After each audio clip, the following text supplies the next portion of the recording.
Have you ever walked away from a conversation feeling different? Not physically tired, but something else.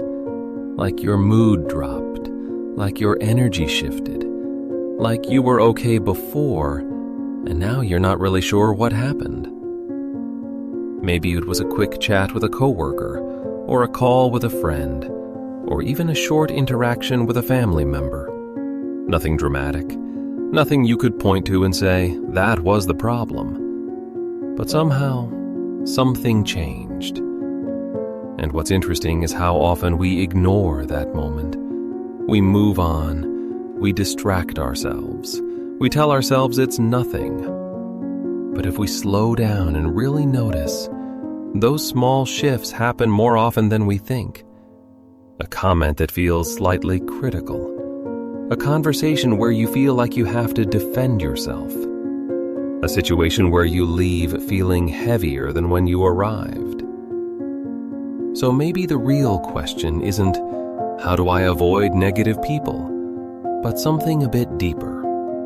What if protecting your energy isn't about avoiding situations, but about understanding what happens inside you during them? What if the key isn't distance, but awareness? Let's look at what actually happens in those moments. Imagine you're sitting with someone, maybe at work or at home, and they start sharing something. At first, you're just listening, but then you notice a shift. Your body tightens a little, your thoughts speed up. You start thinking about what to say, how to respond, how to not make things worse. And almost without realizing it, you begin to adjust yourself. You soften your words. You hold back your real reaction. You nod even when something doesn't fully resonate. Maybe you even take responsibility for their feelings, trying to make them feel better, calmer, more understood. And it's not something you consciously decide. It's quick, automatic, almost invisible. It can happen in a conversation with a friend who is upset, with a colleague who is complaining, with a partner who is in a bad mood.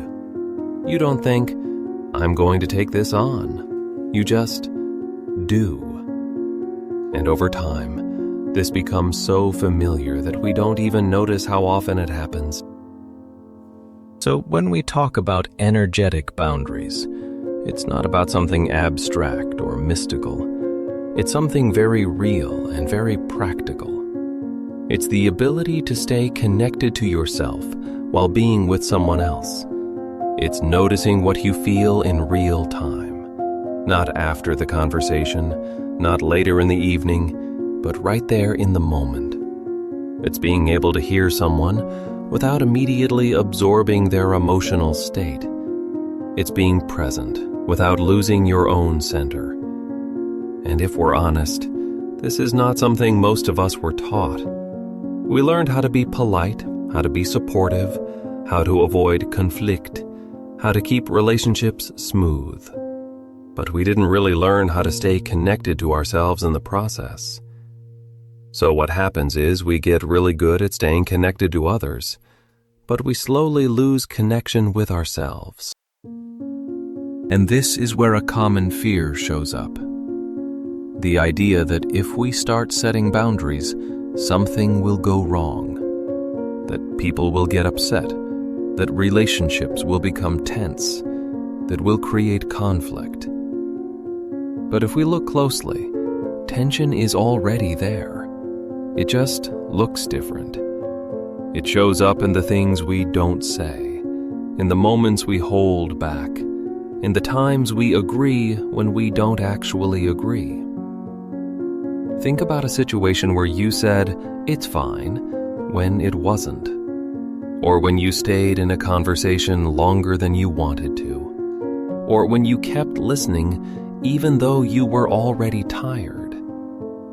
On the surface, everything looks calm. But inside, there's pressure. And that pressure doesn't disappear. It stays, builds, and over time turns into emotional exhaustion. Not because someone else did something terrible, but because we kept stepping out of ourselves again and again. So how do we begin to shift this without turning everything into conflict or distance? Not by pushing people away, and not by becoming cold, but by bringing attention back to ourselves in small moments. It can start with something very simple. Noticing your body during a conversation. Noticing when tension appears. Noticing when you feel the urge to immediately fix, explain, or take responsibility. And instead of reacting instantly, allowing a small pause. Just a second. Just enough to check in with yourself. What am I feeling right now? What is actually mine here?